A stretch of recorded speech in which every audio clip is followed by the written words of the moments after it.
Good evening, all you beautiful people, and welcome to the Lazarus Crass Gaming Podcast. I'm your host, Hey Jay, and joining me is the bearded one, Greg Vargas. I think you muted yourself. Oh, anyways, I was just laughing because that was this big, exciting intro for you, and then it was and Greg Vargas And Greg's here.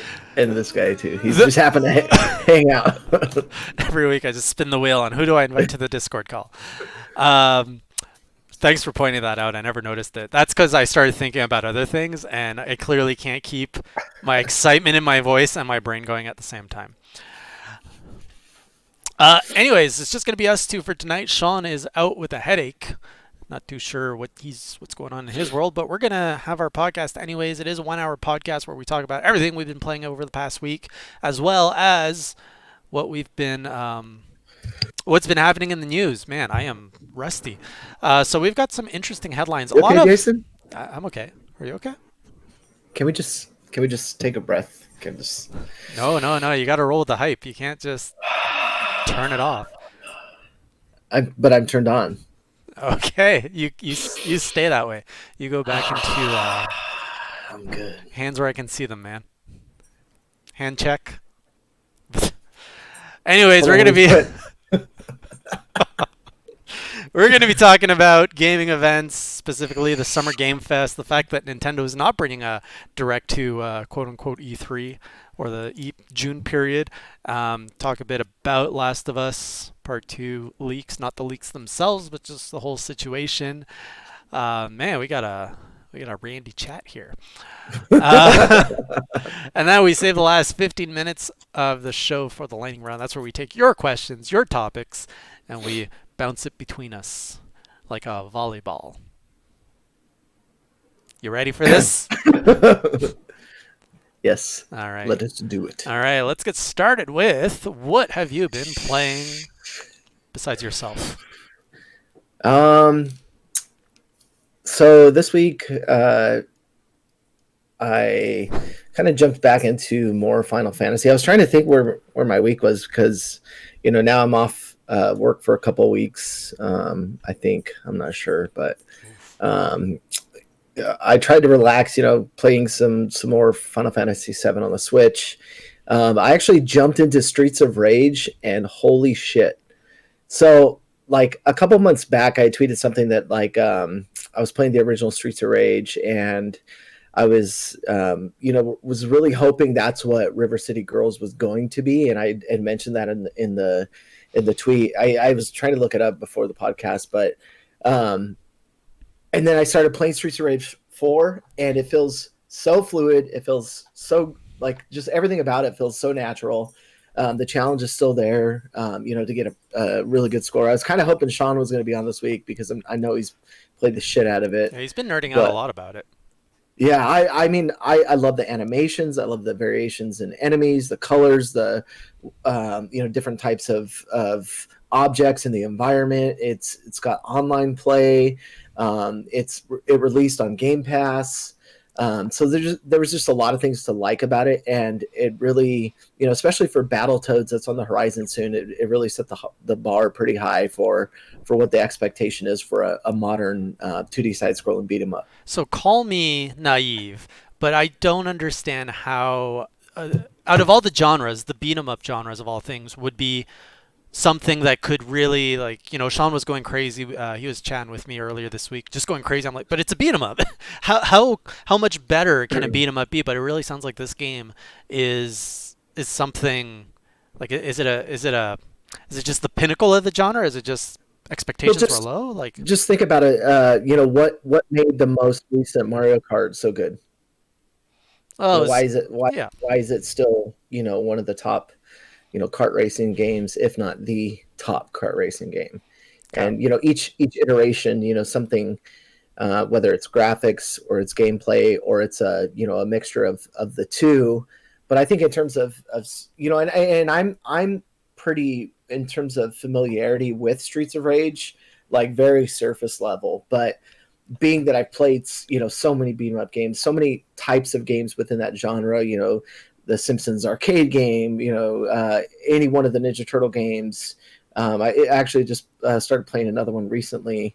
Um, and like, there's so many games to compare it to, and it's still like just feels so naturally put together, and it's definitely one that you know, it wasn't necessarily going to be a day one purchase for me, but seeing that it was on Game Pass, it was an easy, pick up to start playing. And then I just my fingers are actually a little sore from What? playing so much. Yeah, Really? because I had it in button mashing like that, and then I was playing, the same old stuff, Call of Duty, and I love cross platform play. My brother and I and two other buddies were playing last night, and we've been trying to work up to get us a win in quads, and we actually I got the final kill last night, and we got a dub, and so that was just cool to like hang out. We all like got excited, and it was like, it's not often that, especially right now when you can't be around people, and especially those people don't live near me, Hmm. to like celebrate for that brief moment and get excited. And we were just all cheering. We were like, holy shit, oh my god. And like, played a couple games after that and called it a night, and that felt great. Oh, that's awesome. So sorry, back to Streets of Rage. Um, it like did you beat it or did you put in No, a lot? Is it no. a pretty lengthy, meaty game? I don't know if it is. I think I've played like 5 levels, 5 stages. Okay. But I mean, to get S ranking, you're gonna work a little for it. And there's a bunch of difficulty settings immediately when you set out at the start of the game. So the challenge is there for those who seek it. Hmm. Well, if it's on Game Pass, that might be my way. Because I'm not big on beat 'em ups. Like as a kid, I loved them. I had Ninja Turtles 2, Oh yeah, and I always loved playing the third. Like all my relatives had the third one, so whenever I got my hands on that, and I never had an SNES, but Turtles in Time was like fuck yeah, that's like my favorite the, game. the music, the graphics, like everything, throwing people at the camera, like it was just crazy. So I think what else? Actually, Those. I ended up with it. I still have it on 360 when they did the upgrade, the visual upgrade, and made it HD or whatever, and then they pulled it. I managed to download it before it was gone. Oh, I didn't know that they did one there. Yeah. Another one was the Simpsons arcade. When I'd go on vacation, like to the States, and we'd find like in the hotel rooms, they'd always have that arcade. I would just go with my Mm. brother, and we had so like we would just stack up on so many quarters to just play that game.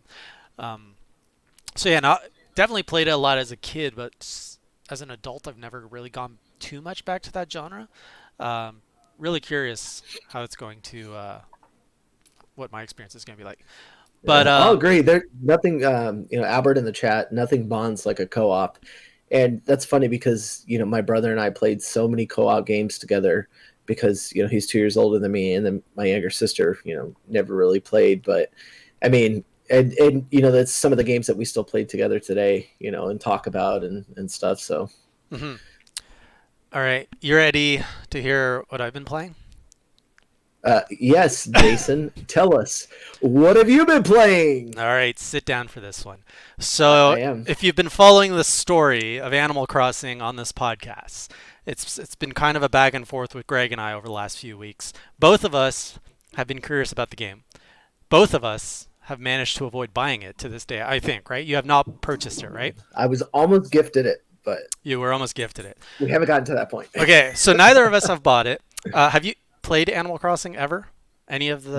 Okay, No. so So I neither, re- I re- so I side note, I did realize I have it on GameCube, but you never played it. but I may. But it's gone out of memory either way. So, okay, so anyway, both of us have been on the fence, but we've been both watching all the social chatter about Animal Crossing for the past month now, Yeah. and just getting really close to diving in. Anyways, long story short, neither of us have done it because the game has managed to come into our homes. Mine specifically last week, where it was gifted to my girlfriend, and so when she's not playing it, you know, when she's pretty much asleep. That's about it. I've managed to dive into Animal Crossing and get my first experience with it. And man, it is a love-hate relationship. So the first day I played it, like I went in with expectations low. I'm like, this is a Zen game. There's no point. Just get into it, see what it's all about. And I start off, and everyone's happy. There's a little raccoon that I'm supposed to hate, and everything's fine. And after like 10 minutes, I was like, "All right, what do I do?" I've I can't pay back my loan. I've collected everything. There's nowhere to store it. I'm not going to collect it if there's no point in collecting. So I put it down. I was like, you know what? I heard it's a game that has to be played in real time. I'm not going to skip time. I'm not going to like jump around and do crazy things. So I kept coming back to it for the next day or two, and every 10 to 20 minutes into the game, I kept running up into a wall where I'm just like, I've done everything I need to do. I've talked to the three people on the island.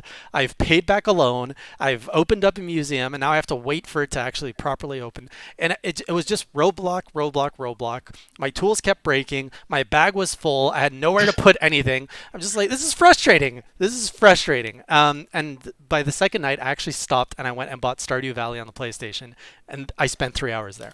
And then everybody got angry Oh my at me gosh. because I went on Twitter and I vented, and they're like, you have no soul, you're an evil person, you have to like Animal Crossing. But to be fair, everybody said it's a game you have to give it at least a week. So I was like, you know what? I'm going to give it a week. It's opened up. The day after, a lot more happens. There's an owl on my island now. He's talking to me about fossils. I can jump over a river. I got more tools. I start learning that I can actually dig up trees so that I can actually see my tent and it's not around like I'm just starting to learn the mechanics of the game. And now my like 10-20 minute sessions have turned into 30-minute sessions, but I still hit a wall cuz um I still can't do anything. So Is that like the gameplay loop? And me being very unfamiliar, is it like, initially, the roadblocks are shorter, and then as the game goes on, they get, extended out. You can do more, but you're still halted for progress until you get to like the end game kind of stuff. from what I understand, I know there's people who are a lot more experienced than me in the chat, but the game starts off like the first day or two is very kind of tutorial based where um, they kind of don't want to let you explore too much. They're like, okay, make sure you learn the mechanic of grabbing grass and grabbing bugs and fishing.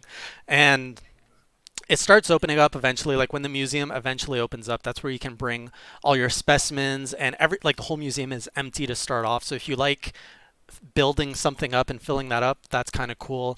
I'm at the point where I have to like gather resources to open a shop. I like that. Uh, I can definitely. I've started visiting my friend's island that is they're all like decorated and fleshed out and decked out with all these items. I'm just like, where can you buy this? I can only buy two things a day, and I'm realizing that when the game opens up to the point where I can start really designing this island the way I want to, like the island becomes a representation of your soul and who you are as an individual, and I think that's cool. Now, side note, there are two play styles that I've noticed. There's my style, which is the hermit style, where I like to turn on the game and I play just by myself, and I just want to do everything by myself. I don't go on the internet. I don't look up walkthroughs, tutorials, or anything. I just try to figure everything out myself. And you know what? It's kind of boring. You spend 20, 30 minutes. In comparison, my girlfriend is the communal type. She's in these group chats with 10 people. They've got like 50 spreadsheets, like tracking the genetics and genomes of flowers and plants so that they can get all these colors. And she spends probably 6 to 10 hours a day. Like I might be exaggerating just a tad, but anyway, she puts a lot more time into it. And I'm just like, how do you play this game for more than a half hour? I don't get it. And that's where like it clicked. It's clearly a game that's supposed to be enjoyed with friends, and that's what you see online. Everybody's like, you got to get this game because I want to visit your island, and everybody's talking about getting together. What are you drinking, sir? Oh, sorry, I was showing off my soup bowl. See, So I know some feedback when I talk. I can hear it on your end. oh, that's weird because it's all through my Take off headset. your headphone. Are you sure? How about now? I muted Uh, the exterior no, mic. I can still hear it. Really? You can hear me? No, I can hear me. Oh, no, that's not it. I don't know. I don't know. That's weird. I Hang don't. on. I don't hear it now. Oh Okay. yeah. How about now? Oh, Hello. sorry. Nope. Having a speaker issue here. Hold up. There you go. My Bluetooth speaker, I think, was on. Oh, I Now think we it's should be still good. on. No, I just shut it off. Oh, I still heard it for a sec. I don't There's know. nothing else around here. So anyway, that is my adventure of Animal Crossing. And to top it all off, I learned and found out that today is turnip day. And in the world of Animal Crossing, I don't know if you know, man, but turnips are a big deal. Do you know about the turnip market?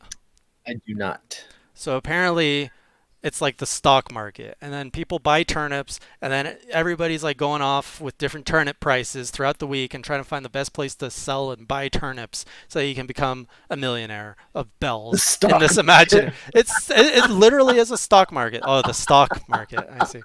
um, so I found out that the turnip market is only open, like you can only buy turnips on Sunday from the turnip vendor. But nobody told me that it's only between 4 a.m. and noon, which is the most crazy time constraint ever. Like if you're already going to constrain it to a day, why would you constrain it to half a day of the week? That's like, what other online game has something so critical limited to 6 hours in a day? Like the minimum is 24 hours usually in any MMO or online event. It's So, funny. That was the time frame I bought a Neo Geo Mini, the international version, the little arcade deal. It was on sale for 6 hours, and it was like I'm in this gaming group, and only like a handful of people caught it when it was on sale. And I was like, "Who the fuck does that? Why would you put it on sale for like?" And I guess it's been populating on and off sale for different people. oh But yeah. anyways, that shit sucks. Yes, it does. Anyway, so that's my adventure with Animal Crossing. Do I love it? No, I don't. Do I hate it? Not yet. I think this game still has a lot to give, and I'm still going to go into it. Would I spend full price for it right now? For me, no, I would not, though. Do you think it preys on your addictive gaming behavior? Of mine personally, it does not. Because there's no, like, once I've done my objectives for the day, it doesn't. But what I do like about it, okay, this is the addictive And I behavior didn't, it I, did, shows. I didn't mean that in a negative way. I just meant that in the the light of Yeah, like, like RPG grind kind of thing. right, like everybody has their thing. Um, This one, what I like is the fact that you are encouraged to check into the game every day because you never know what's going to happen on your island. And that aspect I like. I like just checking. Honestly, I like checking in every day for like 20 minutes. That's how I play it, and that's how I enjoy it so far. Another thing that I kind of enjoy is because my son and I share the Switch, we have to share the island. So him and I live on the same island, and we're starting to realize we can like mess with each other. So like I had a football next to the side of my house, and the next day it was gone, and I didn't realize he stole it. And so like I went off to an island. And I found like a bidet, and I was like, I don't need this, but I'm like, oh, I'm gonna get this, and I'm gonna dump it in my son, like in front of my son's house. And he's like, why is there a toilet in front of my house? So he and oh, so when he stole my football, I'm like, oh, because you stole my football, you have to clean the island of all the weeds, because like there's like an aspect of the game where you have to keep your island clean to get like a Yeah, better rating. I saw someone role playing as weed killers, like they were like lawn or maintenance people. I thought Yeah, it was yeah. So you can kind of make it your own thing, which is cool. And by the way, he did a fantastic job cleaning the island. There's not a weed left on the island. So you know those that mechanic I actually thought I would hate, but I enjoy trolling him a little, and he trolls me, so it's good. that's kind of cool though. I dig that. You know, that's if I ever have kids, you know, I hope that that is something that we at least get to share together, and that's something that I've seen through other parents that do have kids. I am lucky to have a ton of nieces and nephews and whatnot. So I'm just hoping the love of video games does get passed on somehow. I'm sure. Well, it'll be hard not to. So outside of Animal Crossing, though, I also dived into Valkyria. Valkyria? I don't know if that's how you pronounce it. Valkyria Chronicles. Ever heard of that? Oh yeah, yeah. Maybe. Um, so I've been eyeing it for a while, and it's on sale right now on Steam for like 66% off if anyone wants to check it out. It's basically Fire Emblem set in World War II, and it's fantastic. I love it so far. It's actually kind of hard. I died on the first level.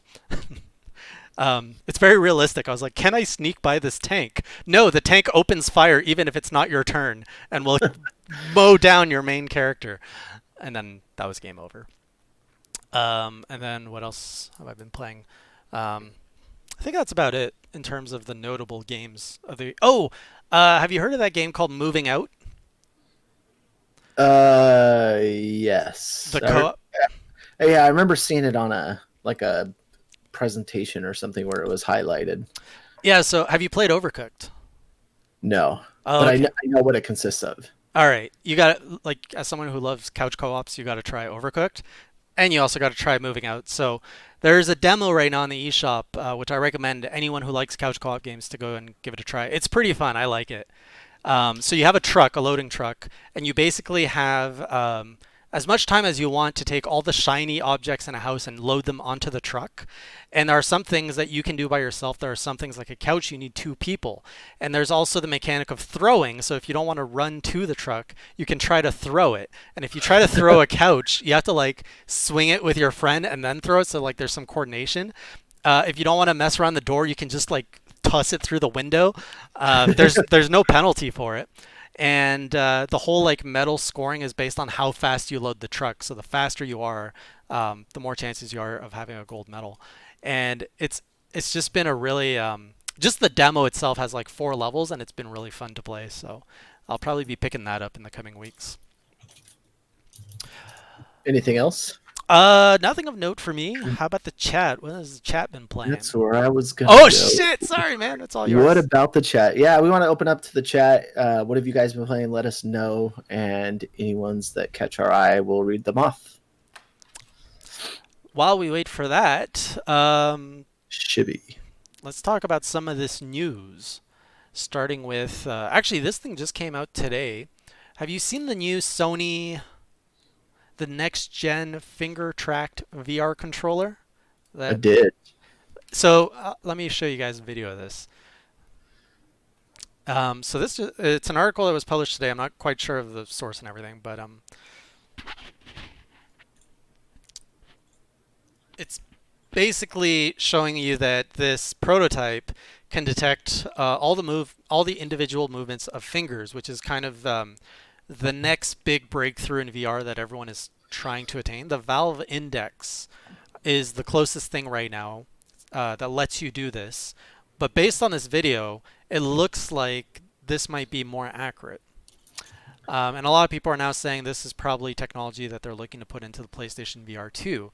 And if that is the future of specifically PlayStation VR, like that opens it up to so much more gameplay because right now, I don't know if you play VR much, Greg, but it's pretty I did much. not. Oh, you don't. So most VR I mean, I've games. tried it, but um, yeah, I would really like to get it someday, but it's been really hard to find, especially just the Quest as well too. Yeah. So far everything has revolved around you see an object, you can push object or you can grab object, and that's all you can do with your gameplay. Push, pull, grab, throw. With this kind of technology, now you're talking about being able to poke. There's a test, like a demo on Steam using the Valve Index, where you can actually play like rock paper scissors with a robot because now you can actually create like those shapes with your hand. And there's just so much more you could do that I'm really curious to see what VR gameplay could do once it has finger tracking recognition.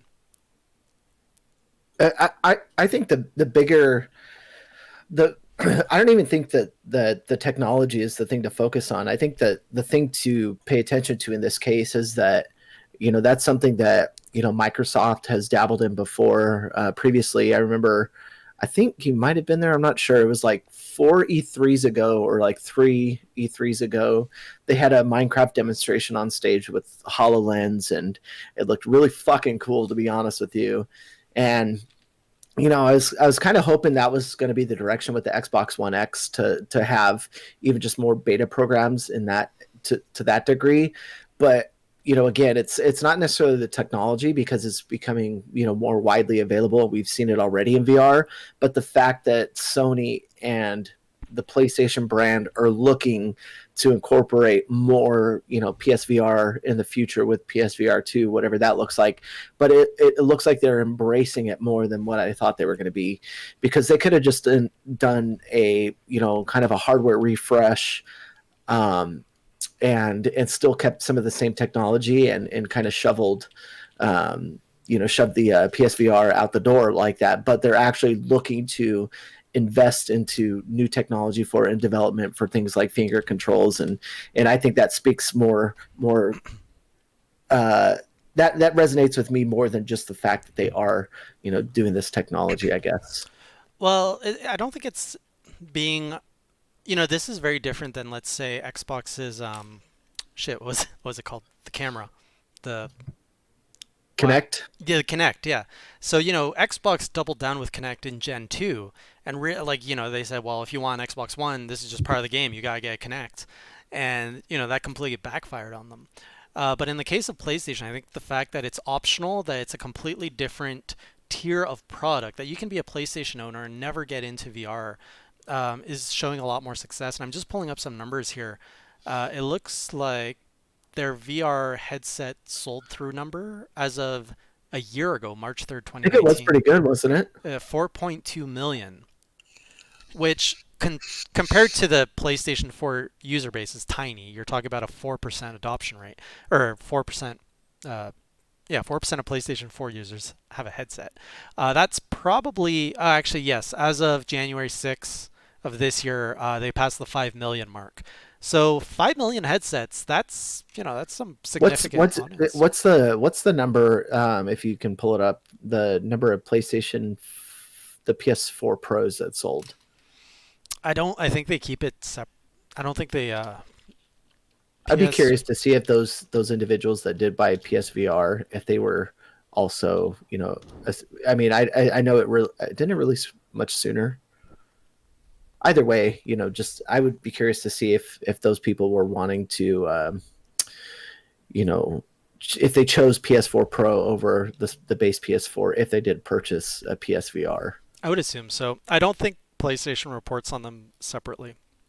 Yeah, that's what Deke was saying in the chat, that they mix the console number so they just have one running Yeah. hardware number. It's better to have that strong 100 million number than Yeah, 90 base PS4s and 10 million PS4 Pros. it's still a significant amount considering if what was available. That would be a number to know too, I guess. Yeah, I guess it opens a conversation that I'm sure PlayStation just doesn't want out in the wild. Control a conversation by controlling the numbers. So nobody has played anything this past week, it looks like. um, but yeah, it's going to be interesting to see. Yeah, Uh, I'd like to see what more Sony does, Sony reveals, but this, especially going into now that there's no E3, and a lot of attention is shifted, and people are still now kind of figuring out that this isn't going to go away. So we've seen the industry kind of react to that, and I think you brought up something that was kind of close to that about the industry kind of coming together to promote their games and stuff. mhm. Yeah, before we go there, one last thing about VR. I also saw this article come out yesterday, which shows the monthly connected VR headsets on Steam by percentage of user, and this graph here shows a huge spike, pretty much thanks to Half-Life Alyx, Hmm. which basically pushed the percentage of Steam users from about 1% having VR headsets connected to 2%. So you're seeing twice the number of users there, which is a pretty significant bump. So I think if there's more and more of these IPs and these tech jumps and all that, we could start seeing VR like start carving out a more significant player base. And it goes back to the same old thing is, to move hardware, you need software. And that was, a lot of people were wary of a new Half-Life game in VR, but Hmm. look, it was enough to move the needle on users that are experiencing it and connecting to Steam. So they're doing something right. Yeah. Well, And I've heard nothing but good things from it. and Beat Saber is another example of, software. You need the software to move hardware. But if the hardware evolves and enables uh, more opportunities with the software, for example, the whole finger thing, um, then you can make even more interesting software to push hardware. So yeah, back to what you were saying with the cancellation of events and all that, and interesting how things are going to go. So I don't know if you guys have heard, but it's been official. There's Jeff Keighley has kind of wrangled in the industry, and I have to say, this man is a very smart man. So dramatic. Whatever. Say Look, what you look at want. look at how he queued that up, though. I just realized that more and more. What's that? How he like backing E3 is Oh, it's oh not. yeah. Uh, I never realized that. Yeah. Okay, so backstory, very quick. Jeff Keighley basically is taking the opportunity, the fact that all of the traditional events are gone, have been blown out of this year. He stepped up, brought all the partners together to launch Boom, right? Whoop, that's not the right window. Is that porn? Nope. Let's try that Please do. again. Uh, Here it is, the Summer Game Fest, which is going to run apparently between May and August, but nothing's really started. It's going to be a 4 month industry wide celebration of video games, which, if this thing is successful, 2021, you're not going to see events the same way anymore. So the Summer Game Fest, I don't know if you've seen anything about this, Greg, but it's basically supposed to be 4 months of game announcements, events, online events, and game demos that's going to span all summer. Without knowing anything right now, and I can already hear Sean just screaming from his house because I can bet he's so against this and probably really like just mad of my enthusiasm about this. But 4 months? 4 fucking months? You don't need 4 months. You need a 20-minute fucking video to show off your games, and that's it. yeah, geez, it really kills that guy kills my enthusiasm like nothing else. But holy shit, are you not excited about this? Because I am. I I'm think it's excited. dope. I Oh, think it's thank you. yeah. um, And plus, you like think about the backside of this. If it was a 20-minute video, yeah, that's cool. Put the meat and potatoes of what we're getting out there. That's it. But think about what this is doing to kind of support the industry. That gives them 4 months to do, segments where EA can finally opt in for an hour during the segment to showcase, this upcoming game that they've been working on. mhm. And, Bethesda can purchase, an hour spotlight for, their showcase. And this indie game studio is going to be able to reach so many more people because Sony brought them on for something and highlighted them in a video or something. It's going to give I mean, it sounds like, oh, we don't need 4 months of this shit, Yeah. but I think it's doing a lot more for the industry than we realize right now. Well, what it's going to do is it creates a whole new way of thinking of how to market these games and campaigns. So think about it. Historically, you had the E3 presentation. So the format was people on stage, and you had an hour and a half. That was your window. That was your marketing opportunity. Boom, you create your show.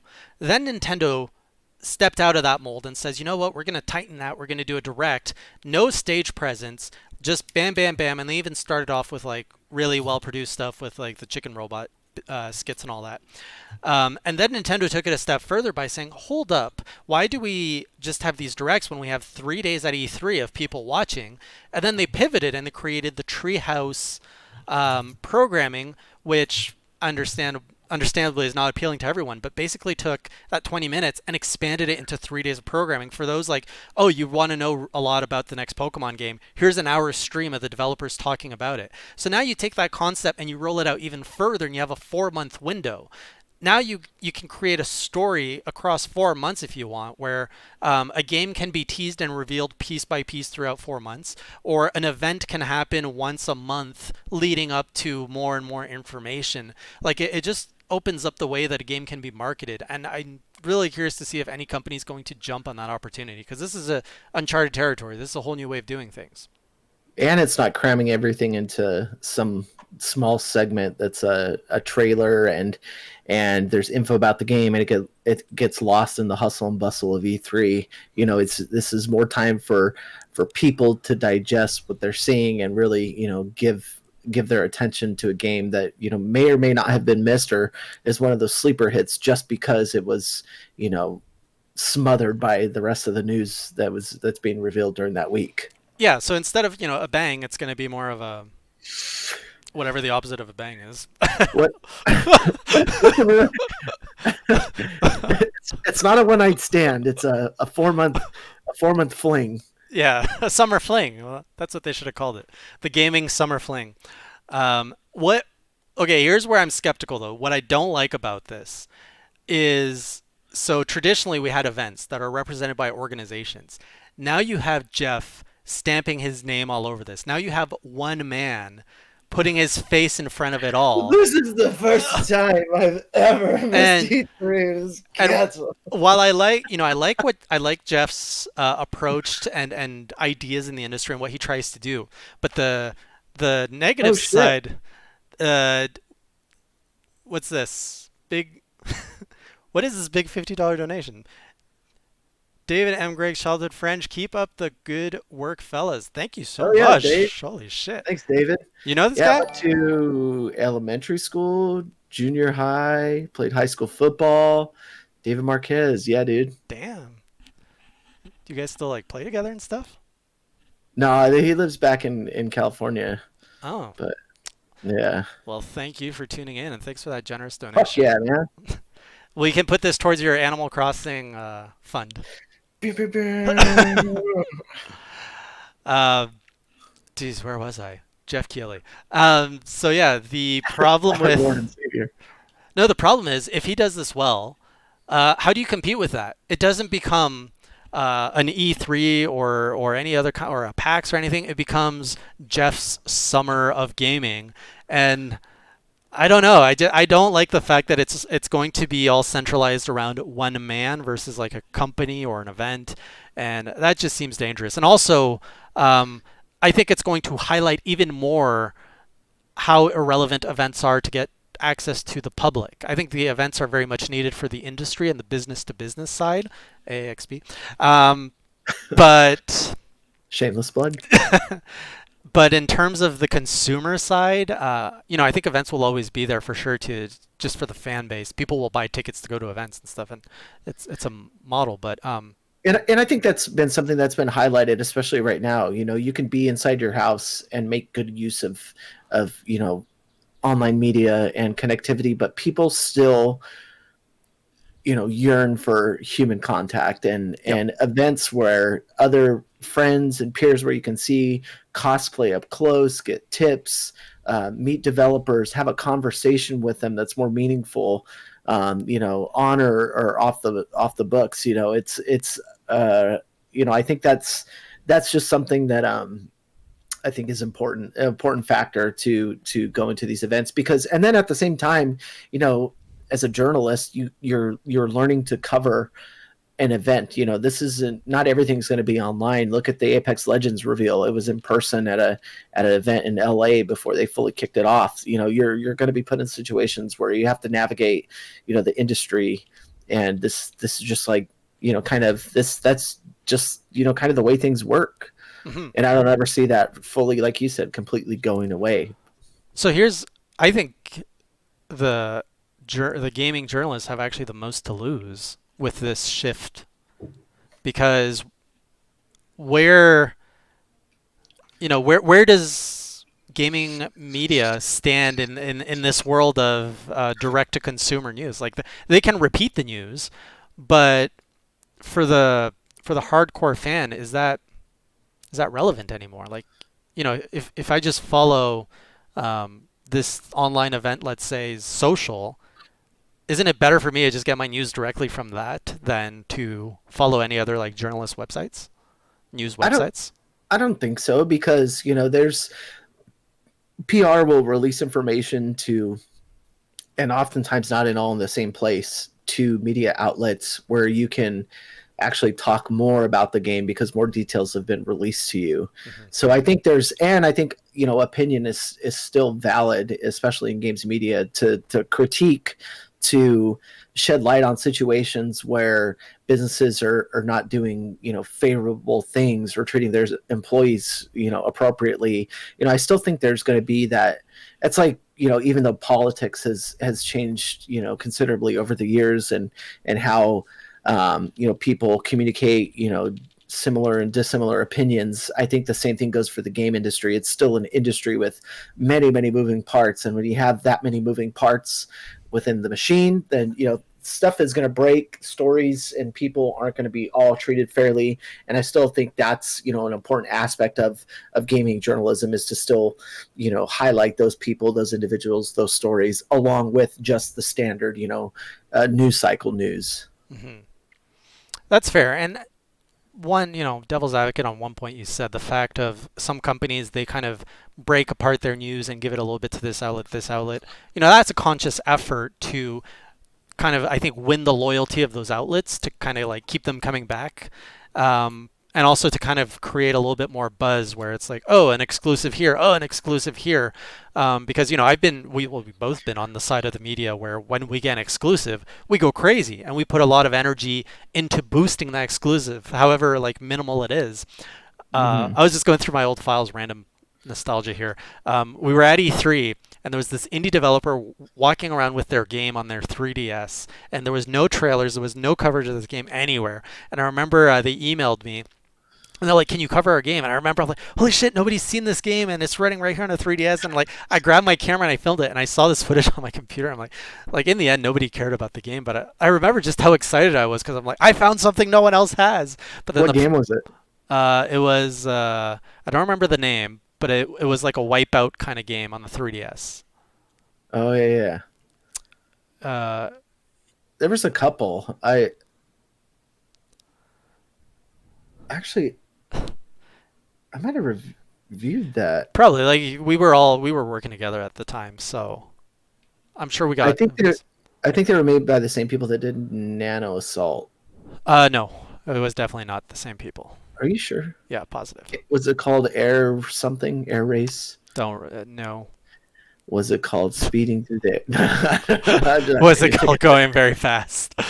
Yeah, but No. I think that kind of just speaks to it's still and just like that excitement for that story for you. I think journalists, unless you're completely jaded, still get excited about reporting some of those things and there's news writers, there's opinion writers, there's beat writers, there's feature writers, there's reviewers, hardware reviewers. There's so many things that not one person alone can do.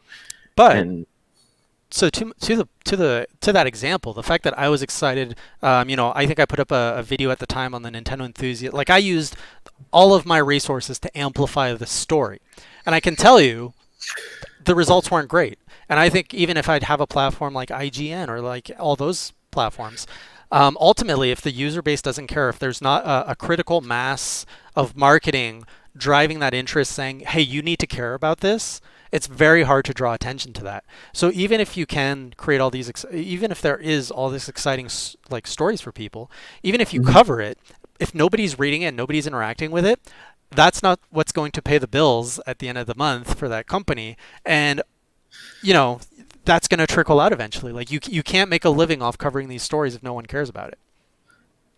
And I think that's funny that you mentioned that because that can be that same mentality can be applied to different businesses. Like say for example, there's this kick-ass restaurant down the street. They make the best fucking asada fries that you've ever had in your life.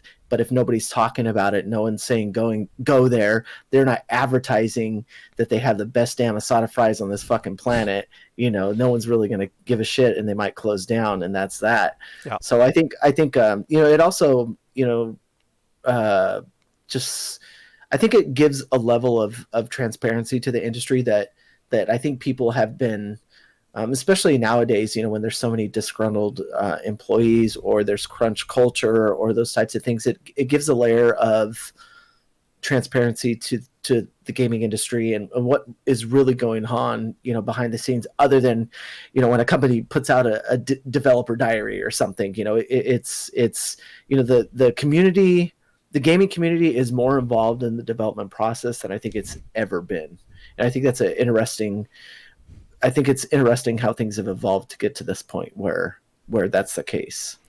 Yeah, that's a good point because like 10 years ago, 15 years ago, the idea and the story of crunch, I don't think would have ever been highlighted if we weren't in an era where, social media has given a voice to a lot more of the consumers saying, like, hey, we're not going to support your game if if you're treating your employees bad or if you stand for the wrong thing, right?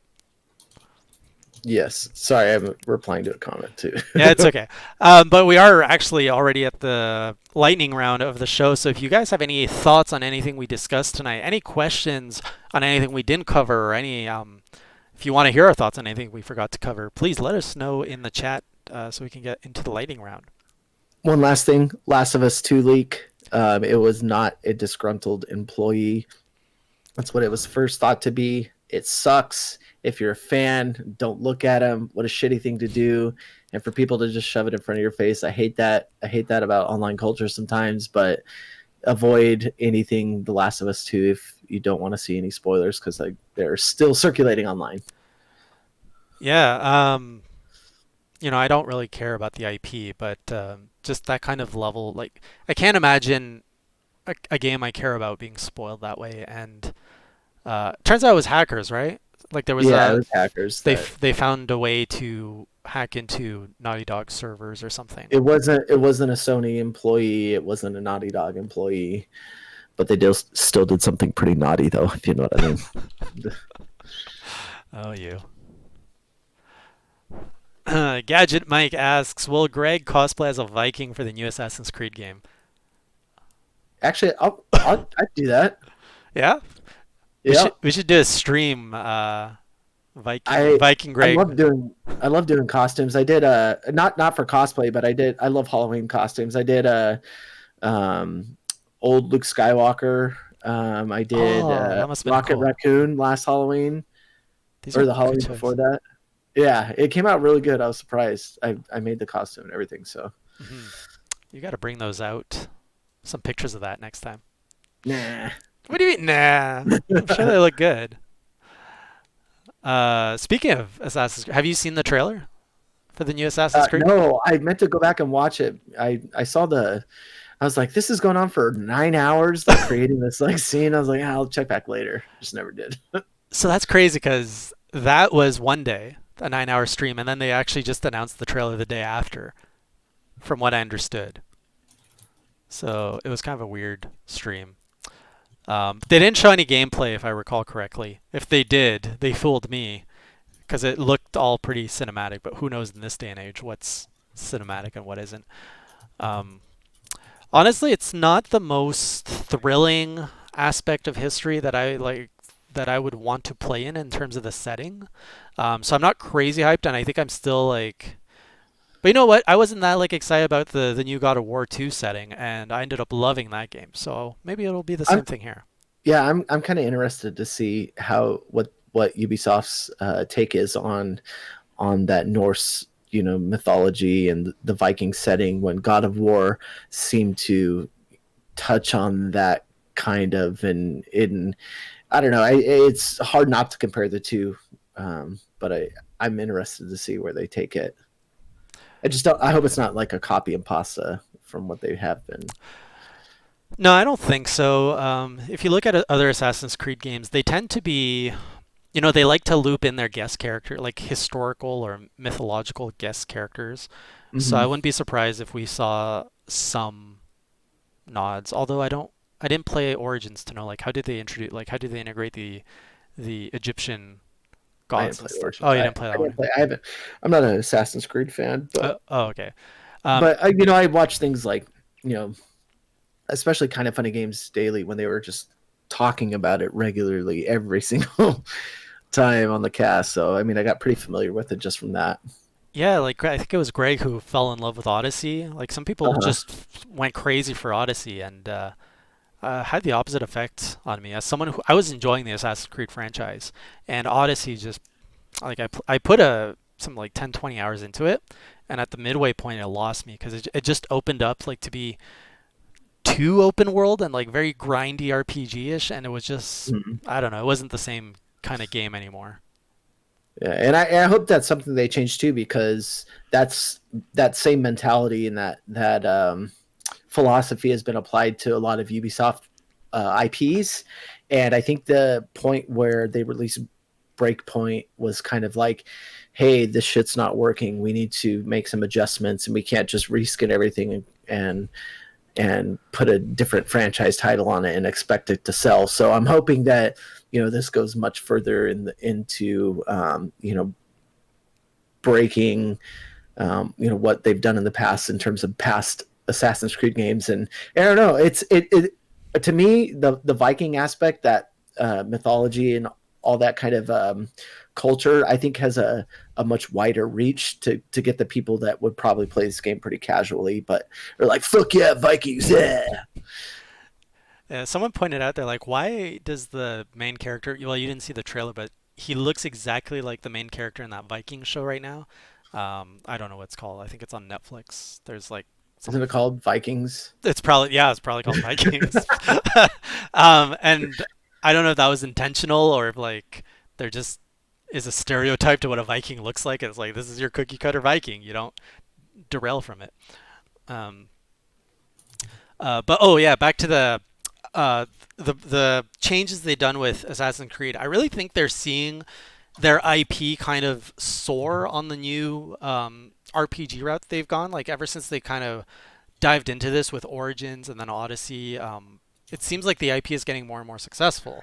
So I don't see them taking their foot off the gas going in that direction. And I think if they keep going that way, that opens up the territory. And we were talking about this a little bit in the Hey J Discord server to bring back Prince of Persia. Because Prince of Persia and Mhm. Assassin's Creed eventually became so common, it almost didn't make sense to have the two games. Like they were using the same engine, it was very similar. But now that Assassin's Creed is going back like the RPG route, it's like, oh well, the like 3D puzzle adventure mechanic of Prince of Persia can now has a place to come back.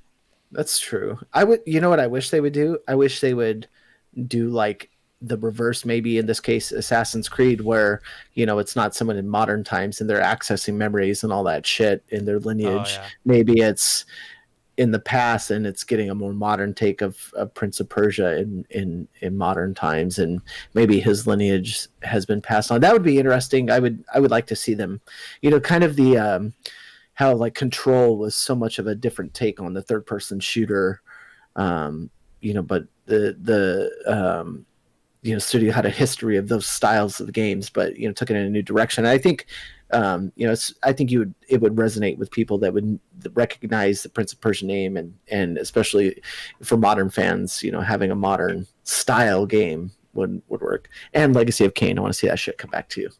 I'm not familiar with that IP. Oh yeah. Yeah.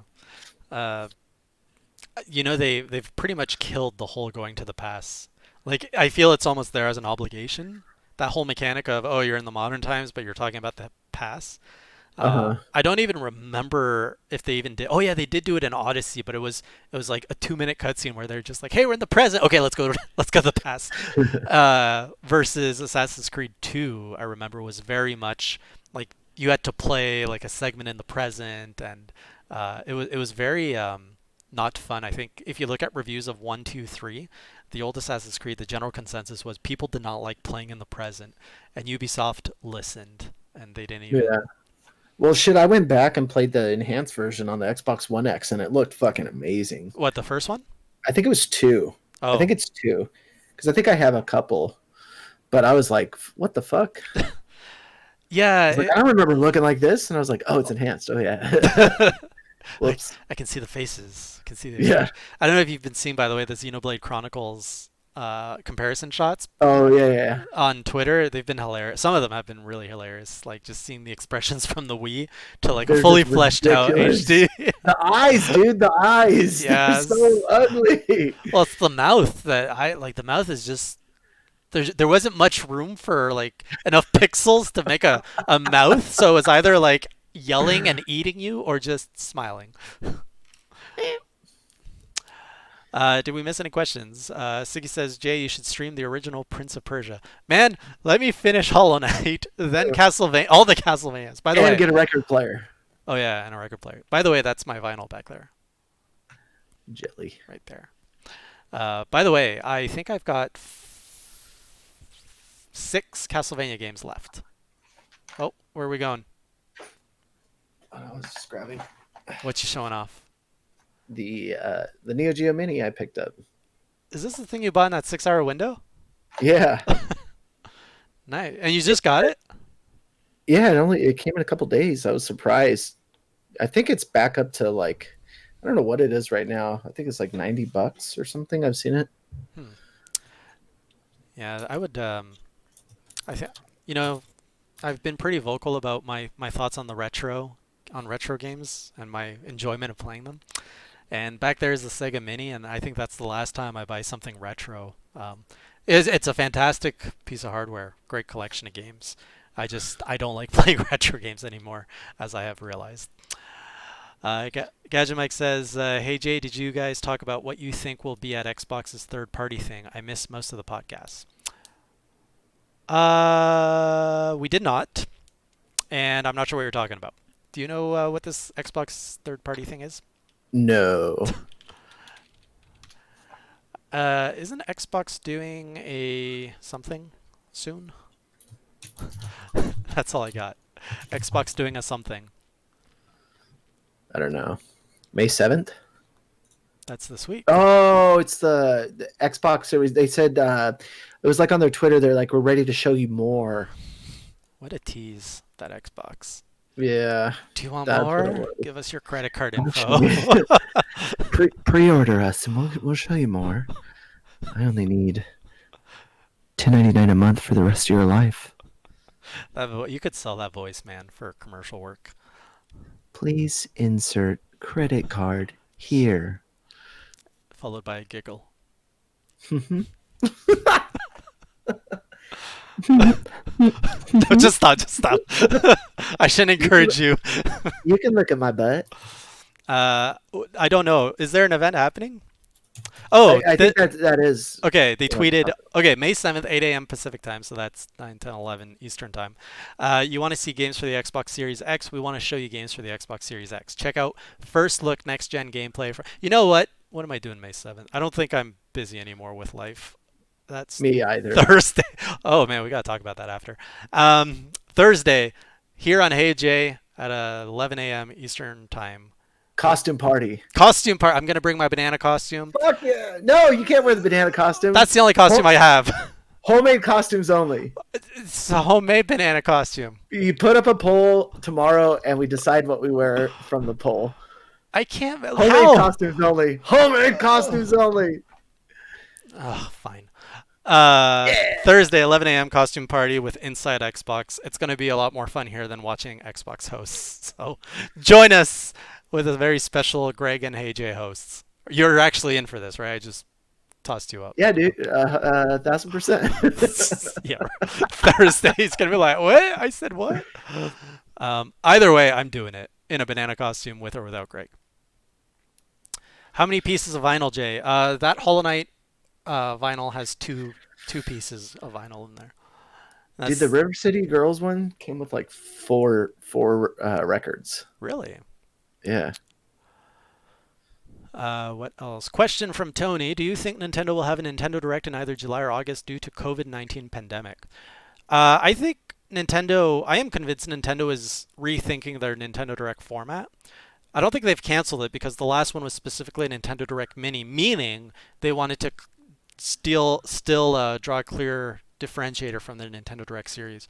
But I think with COVID and with all these new initiatives, there are more opportunities for Nintendo to work with other partners and maybe get more visibility. So to answer your question, I think we're going to see an alternative format to Nintendo Directs. But I think Nintendo Directs are going to come back eventually. Maybe not July or August though. I just kind of wonder, like they've almost become stale now that everybody else is doing them. Now that everybody else is kind of jocking Nintendo, so I'm curious to see where they go next or what formula they use in the future. I like when they kind of created that hype of shadow dropping stuff, and it's available today on the eShop. After that this kind presentation. Of stuff. Yeah, and is now available to download, or that kind of thing. I'm just wondering, what is next? Do they release a demo, then they talk more about the features, or that kind of thing? But they take your money before you even know it, and they said, "Don't worry, you already bought it." Now give me your credit card. Insert here. Okay. Question from Albert J. You have shitty credit. Dun, dun, dun, dun. Jay, are you going to go back and play Castlevania Chronicles on PSX? What? Probably. If I can run it and stream it, I will play it. Once I'm done all the new iterations of Castlevania, I will look at playing the variances. There are some games I know that, like Dracula X. I think that's actually what you just pointed out, or Castlevania Adventures on Wii. But like, how do I play that now that the Wii thing is dead? So we'll think about it after I've done gone through everything. Zelda Breath of the Wild 2 come out by the fall? No. Think Zelda Breath of the Wild 2 kind of I as Greg's face says, that's what you get. Yeah. Mario Galaxy. Yeah, I agree with you. Well, yeah. Give Where it are to those us. Mario HD collection? Package it and resell it to me. I'll buy it. And then release a Switch Pro with achievements, and I'll rebuy every game again just to get freaking achievements, because that's how our minds are wired. That would be such an easy purchase for me. What, a Switch Like Pro at with this point, achievements? especially since my Xbox One X took a shit and I'm used to my PC and having a PS4, the base model. If there was a Switch Pro that came out, I'd be like weighing my options between all those and be like, yeah, I'd probably pick it up easily. Hmm. This year is Mario Anniversary. It feels like it was Mario Anniversary 5 years ago. Was that the 30th? Yeah, that's when Mario Maker came out. Yeah. But I don't think they're doing a big deal. What's your favorite cookie, Jason? My Besides go-to, my go-to is chocolate chunk. What did you say? Besides what? besides mine. Your cookie? But sometimes I like, it's rare, but like I find this when it comes to fast food cookies, the Subway cookies have got to be the best, and Right? they've got these flavors. Sometimes it's like, Raspberry macadamia nut. yes, it's Yes. so damn good. I would never think to order or buy that, but I was just like, what is that right there? And then it's like chewy, and you get like a little bit of the tanginess and the sweetness. And Yeah, it's just like, yeah, dude. oh, it's so good. Is that your Hey, favorite? I'll even get their yes. I'll even get their like they had like a just a macadamia nut one. I like macadamia nut. Yeah, I don't know why, but they had that raspberry macadamia one. Yeah, boy. yeah, with white chocolate. It's a good time. All right, that's the end of the hour for today, so we're gonna be wrapping it up. Before we head out, though, Greg, what you doing this week outside of hanging out with me in a banana costume on Thursday? You're not wearing the banana costume. Custom built.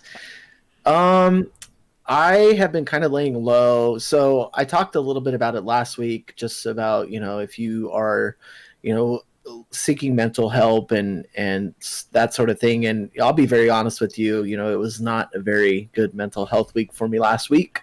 Um, and I, sought out new medication and working through that right now. But, the advice still stands, even if shit looks terrible, if you fucking hate everything, reach out, get some help, get in there. And, I am night and day better than where I was before I started this new regimen. So, to anybody out there suffering or, or feel that it's, too much right now, especially, if you're at home by yourself, reach out to others out there and get some normalcy back in your life and keep up that communication. Other than that, I am doing as much as I can on PC Invasion. So find my work there. I will be laying pretty low actually this week, aside for some homemade costume fun. I'm gonna come as Hollow But Knight. Someone gave me the idea for Hollow Knight. I'm just gonna have a big white head bastard. and a black bodysuit. But yeah, that's what I'm about to be about this week. All right, and of course, over here on Hey Jay, it's going to be a bit busier on the stream side tomorrow. Going back into Bloodstained. Good news, I've gotten access to the 3DS Castlevania games. So once Bloodstained is done, I'm jumping over to the DS games for that. Going to be doing a bit of Hollow Knight Platinum running. Maybe another Castlevania Diaries and a Final Fantasy VII Remake Thoughts video. That's kind of what I got lined up. Otherwise, we'll see you this Thursday with an Inside Xbox. Bring your credit card. And until then, keep it classy, or as Greg would say. Filling in for Sean and keeping it crassy. There you go. Have a good night, everyone, and thanks for joining.